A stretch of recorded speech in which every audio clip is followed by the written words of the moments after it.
On pense que la confiance du professionnel de terrain et que donc la subsidiarité, on va dire, et l'intelligence collective sont vraiment deux éléments clés pour travailler.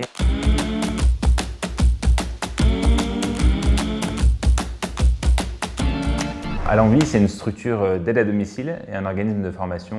On a démarré à l'Envie avec Thibaut et Guillaume, mes associés, en 2016. Et on a démarré l'activité de formation il y a 3 ans, sous la marque Compagnie. En 2015, on s'est retrouvés avec Thibaut et Guillaume, un peu au même point dans nos vies professionnelles. On se posait des questions de l'utilité ou du sens de nos vies pro. Et par le hasard un peu des rencontres, on est tombé sur le secteur de l'aide à domicile.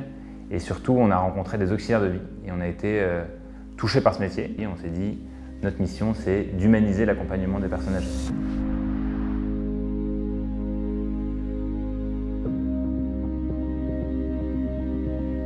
Si on dit humaniser l'accompagnement des personnes âgées, c'est qu'on considère qu'il y a des choses à faire, des choses à améliorer, notamment dans le cadre de travail des auxiliaires. C'est un métier que les gens connaissent assez peu, moi que je connaissais très peu quand j'ai démarré dans le secteur. On ne sait pas trop ce que c'est entre un métier d'aide-soignant, un métier d'aide ménagère.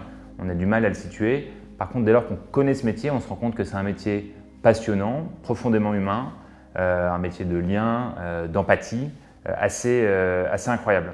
Pourtant, en fait, quand on regarde les conditions de travail de ce métier, c'est assez précaire, c'est beaucoup de temps partiel, pas très bien payé, et qui est aussi pensé comme un métier de production où il faut enchaîner des toilettes, des gestes, des actes. Et donc nous, quand on dit notre mission, c'est d'humaniser les choses, c'est notamment de réaligner les conditions de travail avec la dimension humaine du métier. Avant l'Envie, j'ai travaillé en tant qu'auxiliaire de vie dans des maisons de retraite. Je trouvais qu'il y avait trop de travail à la chaîne, c'est-à-dire qu'on n'avait pas le temps pour la personne. J'ai travaillé aussi à domicile et là, mes contraintes, c'était plus par rapport au déplacement. Je courais un petit peu trop et je faisais aussi un petit peu trop de ménage et je n'avais pas assez de temps pour les personnes. Ce qui m'intéressait le plus dans ce métier, c'était d'accompagner les personnes. Et malheureusement, je ne retrouvais pas ça dans les métiers que je faisais avant. Ce métier, c'est de l'amour.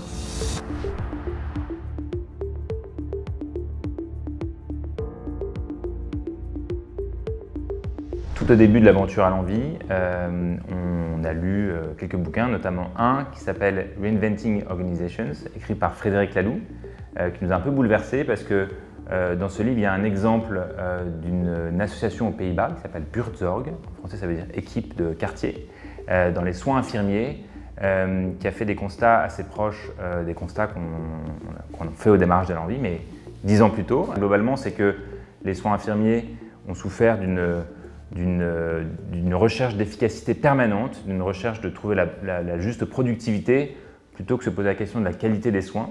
Et donc Buurtzorg, ils ont dit nous on n'est pas là pour produire des soins de manière efficace, mais on est là pour faire retrouver l'autonomie le plus rapidement possible aux personnes qu'on accompagne. Ça nous a beaucoup marqué, donc on a été les voir aux Pays-Bas et on s'est beaucoup inspiré de leur manière de travailler. Pour parler du modèle à l'Envie, en fait il y a 3 piliers.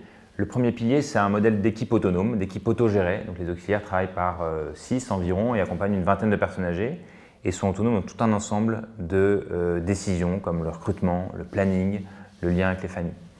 Le deuxième pilier, c'est la formation, notamment en continu.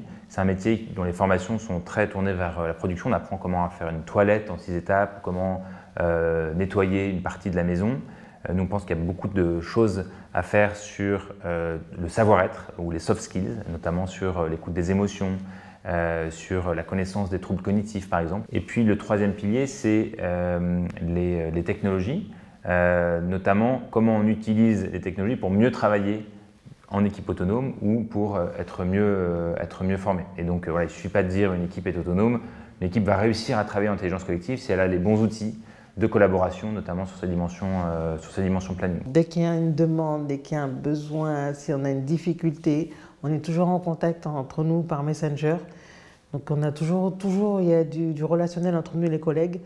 Et c'est vraiment important, ça fait déjà qu'il y a un contact. Et quand il y a un contact, je pense que le travail se fait mieux. Et je pense que les familles le ressentent. Donc à l'Envie, c'est ce qu'ils ont compris. Nous, les auxiliaires, on a aussi besoin d'avoir une part de responsabilité parce que c'est nous qui sommes sur le terrain et c'est nous qui savons comment ça se passe. Avec ces 3 piliers, globalement, les professionnels vraiment s'investissent, se responsabilisent dans leur pratique et ça change vraiment tout. Ça marche aussi parce qu'il y a deux choses autour. D'abord des coachs, donc des managers qui sont passés en posture coach, qui ne sont pas là à faire le planning, à décider, à trancher, mais qui sont là pour accompagner les professionnels. Et ça marche aussi parce qu'il y a un cadre commun, porté collectivement, qui précise en gros le cadre de jeu dans lequel l'autonomie peut s'exercer.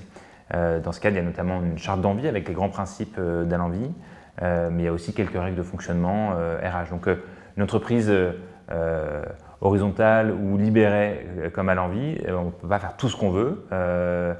C'est à l'intérieur de ce cadre-là qu'on est en revanche très autonome.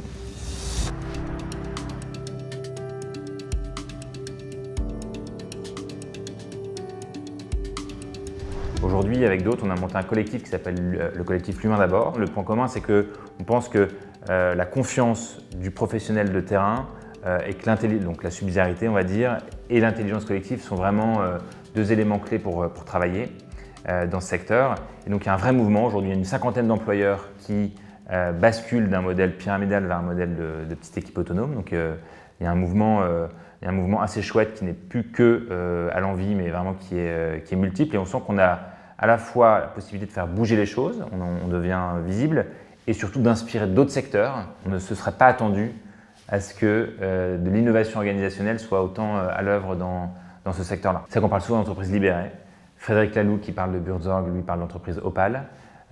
Chez Alenvie, on se reconnaît beaucoup dans ces concepts, même si on n'utilise pas ces étiquettes. On aime bien parler d'organisation horizontale, on aime bien parler de confiance ou de subsidiarité, mais sans vraiment se raccrocher à un concept plus qu'à un autre. C'est un mode d'organisation qui ne se décrète pas. On a besoin de temps pour le mettre en place, on a besoin d'accompagnement.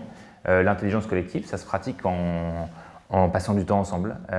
Et ça, c'est vrai qu'il faut accepter ça parce que sinon on peut vite avoir l'impression que c'est un modèle qui n'est pas efficace. C'est un modèle extrêmement efficace à partir du moment où on passe un peu de temps pour le faire fonctionner. Les managers sont tous formés à la posture coach, avec des coachs certifiés sur le feedback, la gestion du conflit, savoir bien communiquer.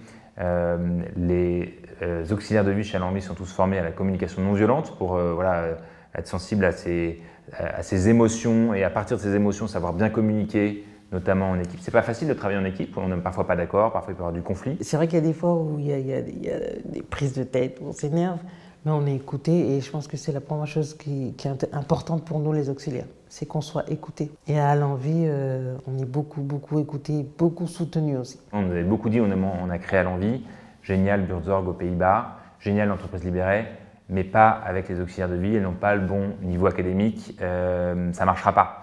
Ça marche avec des personnes qualifiées. Et c'est tout l'inverse. Ça marche très bien, ça peut marcher avec quel que soit le profil des personnes. En fait, c'est beaucoup de bon sens. Et en fait, le bon sens, c'est accessible à tous.